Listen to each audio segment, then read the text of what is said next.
Queens, Christopher. Great to be back. Yes, so good to see you. And recruit up. Lewis is here. Hey, in the building. The dog. Oh, gosh. What? It's nice. Okay, all right. It's a nice out. I don't know if you need it. It's 100 degrees out. I don't know if you need that. It ain't 100 degrees in here. No, it's freezing. Tell them. Yeah. Kimberly, how's vacay, girl? Great. Do you see my tan? Yes, Thank you. I do. Looking relaxed and golden. I mean, you've been gone for a month. Okay. Easy. You and Stephen A. My goodness gracious. We're seeing him week 1. I'm surprised you're here on July 20th. Basically. Take it down a notch. I'm here and I'm ready to go, and I'm in rare form, so buckle up. Big time. All right. It doesn't feel like Cowboys training camp unless there's some tension brewing. So Cowboys camp is underway. Micah Parsons remains without a long-term contract extension. Jerry Jones never one to shy away from sharing his opinion or a microphone. We just heard what he had to say about the situation at the top of the show. Now, Parsons, who is present at camp, had this to say in response. Listen up. You go around the league and you see these other teams taking care of their best guys. I see TJ got taken care of. Max got taken care of. Miles got taken care of. And he got 2 years left on his deal. So it's hard to, you see a lot of people around the league getting taken care of. You just, wish you had something that, that same type of energy. If they don't want me here, they don't want me here. I'll go about my business. I understand the nature of the business. Like I said, as long as I'm here and under contract, I'm gonna do what I have to do to perform at the highest level. But if this is the end, this is the end. There's the same way that Jerry Jones and Stephen Jones and the other Jerry Jones take care of their family. It's the same way I need to take care of my family. I got my own 3 kids of my own, so we all need to take care of my own family at the end of the day. The same way Jerry Jones has to take care of his family, I got to take care of mine. Mad Dog? Well, I started here. Every time Jones is going to say something, he's going to get himself in a little hot water. Last year, he got mad at the announcers and everybody did the talk show. He's all over the place. He's after games. He's in the locker room, which is ridiculous. He's got his radio show once a week. He's 80-something years of age. Sometimes it needs to be filtered. He's not. So we shouldn't be shocked. But, again, is it that big a deal? We went through the same thing last year with C.J. Lamb. Did they get him signed? They got him signed. They went through the same thing last year with Dak. You got to pay him. This is ridiculous. They paid him $60 million. So it's July. Was it the 22nd of July? It's a long way to go to week 1. You know better than anybody that once we start the season, they're going to get Micah Parsons signed. So in the process of helping our show, helping radio shows, it's great material. So but to me, it's about helping us. It's a lot to do about nothing because of the. I would have put it past. Maybe he says, you know what, Russo's on tomorrow with critics. Let me give him something. So you're not buying it? Because at the end of the day, week 1 of the NFL, he'll be a long-time Cowboy. Yeah. See, it's great for us because we have stuff to talk about. But look, they're supposed to be in the business of not creating content for ESPN. They're supposed to be in the business of winning football games. And see, I know people say, well, didn't Doggy just say he's going to be on the field week 1? What's the big deal? We were just discussing this. Look, it's not just about getting him signed. It's about how you get him signed. It's about the message you send to him. It's about the message you're sending the rest of the guys in the locker room. It's about the message, like, for instance, what message did he just send Dak Prescott by saying, hey, look, I signed one guy to made him the highest paid quarterback in the league, and then look at him. He went out and got hurt. He didn't even play, half the season. It's like, what message are you sending? Like, Dak's sitting there going, yeah, I got my money. Yeah, I'm straight for generations. But, man, is that how you really feel? Micah Parsons is sitting there saying, you heard what he just said in that press conference, right? He said, if they don't want me, then I guess, it's like, how in the world should you be putting out the kind of, the kind of aura around this young man to make him feel as though he may not be wanted in Dallas, given the fact that you drafted him high at a premium position, and he has kicked everyone's ass in the league since he's come into the league. How are you making him feel that way to where now you're saying, well, eventually I'm just going to wind up paying him anyway? Look, you're always looking for competitive advantages. You're always looking for that little inch in a league that's built for parity. And it may not show up, in terms of Micah, absolutely saying, look, I'll send you a message, because he's not going to do that. But what's going to happen is there's going to be guys who sit there and go, hey, look, it really is just a business when you play for the Dallas Cowboys. They don't really care about you other than just for the business aspect. And Jerry knows I can't really get away with not paying Micah, so I have to pay him. So guess what those guys are going to wind up doing? They're not going to wind up doing the extra for you, the extra for your organization, and it'll show up somewhere. It'll cost you somewhere on a 3rd down in a 2-minute situation. Somewhere a corner will be cut, not intentionally, that will keep you from getting to where ultimately every team says they want to go, which is the Super Bowl, and where Jerry's been himself. So, like, I don't understand why you make this process so convoluted and such a damn clown show all the time. But hey, we like it because we can sit here and talk about it for days. I think loyalty goes both ways. And I think the two things that can hurt a relationship, resentment over time and hard feelings. And I think, you know, we just came off the Get Up and we were talking about this. And I said, picture a guy is dating perfect girl. She loves him, he loves her. She's beautiful, smart, has a lot of money, like she's great, she can take care of herself. But he's hesitant. Even after 5 years, he's hesitant about putting a ring on it. And he says to her, well, I don't know, the divorce rate is over 50%. Like, I don't know if this marriage will survive. Or he says, you know, over the course of our relationship, who knows? You might put on weight and I don't know if I'm gonna like it. Like Jerry Jones, the way he talks about this and he could get, you know, Dak got hurt last year despite me paying money. It's all this unnecessary nonsense that at the end of the day, is Micah the type of player you want in your organization? Is he one of the best at his position? Is he one of the premier talents that we have in the game? You knew this was coming.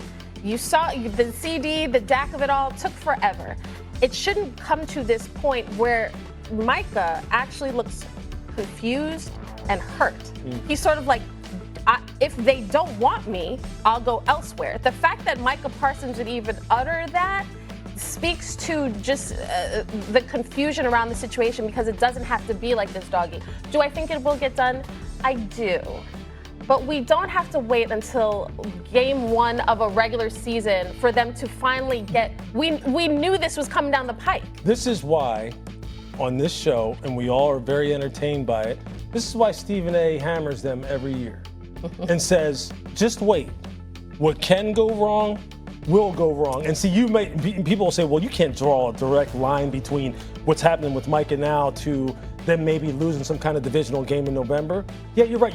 I can't make a direct correlation between the two, but I can promise you somewhere along the line, it may not be Micah himself. Someone in that locker room may be going, and they're not even committed. Look how this guy had to fight and scrap for his. You know what? I know that I'm only a backup player. I'm not going to put in the extra time right now because you know what? I'm probably not going to play anyway. So what the hell do I care? And then someone goes down, then you're not prepared. Then you go in the game in a crucial moment and you make a mistake that costs people the game. And you can trace that kind of thing back to the kind of perception and the kind of like culture that you're kind of manifesting by doing stuff like this. I'm telling you, I've been involved with it. I've seen it, and it happens. Who is Stephen A's best friend on the Cowboys? Jerry Jones. Okay.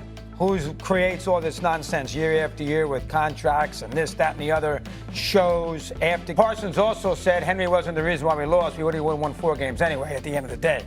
Yeah, but you know what?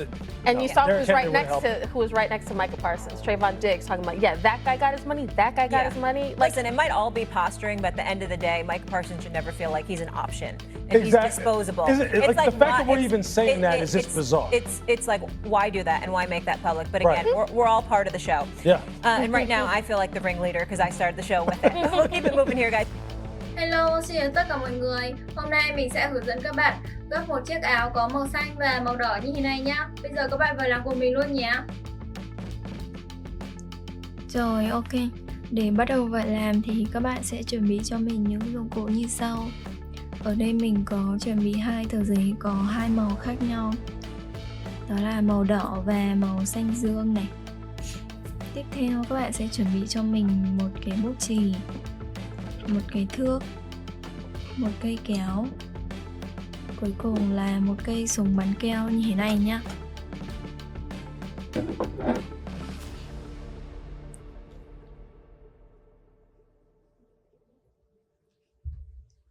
Đó, các bạn sẽ chuẩn bị cho mình các cái dụng cụ như vậy nhé. Bây giờ mình sẽ hướng dẫn các bạn vào làm này.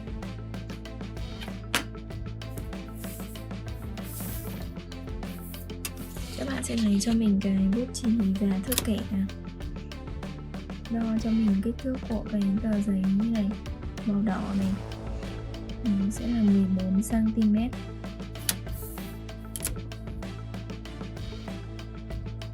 Và mình sẽ đo cả chiều dài và chiều rộng của nó đều là 14 cm nha.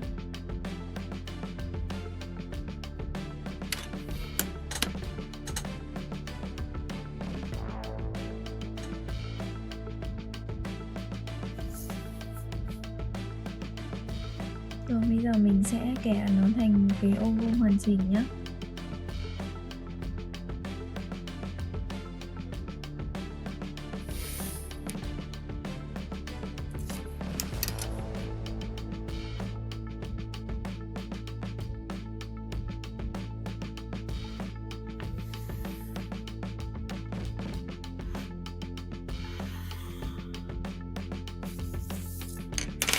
Rồi bây giờ mình sẽ cắt cái ô vuông màu đỏ này ra nhé.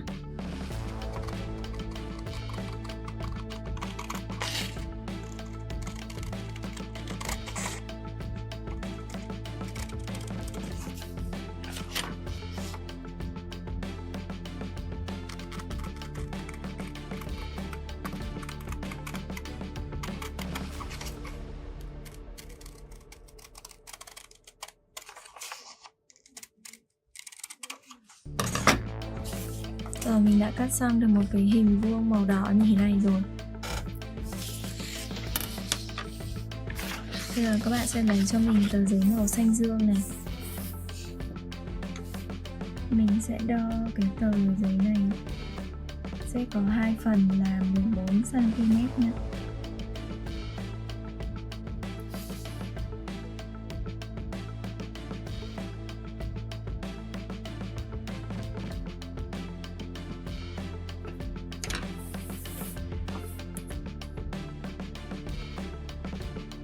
Đó, mình sẽ đo cả chiều dài và chiều rộng đều là 14 cm như vậy nhé. Ở đây thì mình sẽ đo là hai cái ô vuông màu xanh nhé.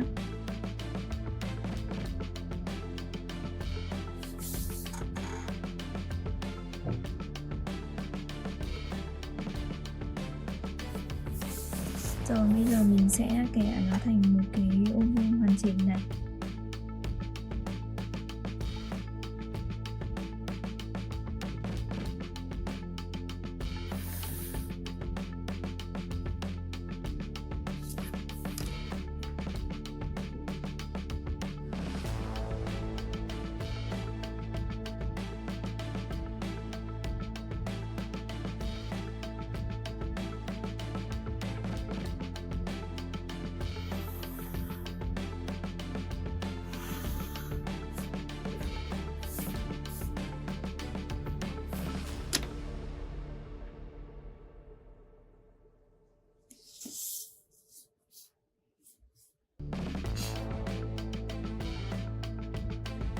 Rồi bây giờ mình sẽ kẻ cái ô vuông thứ hai nhé.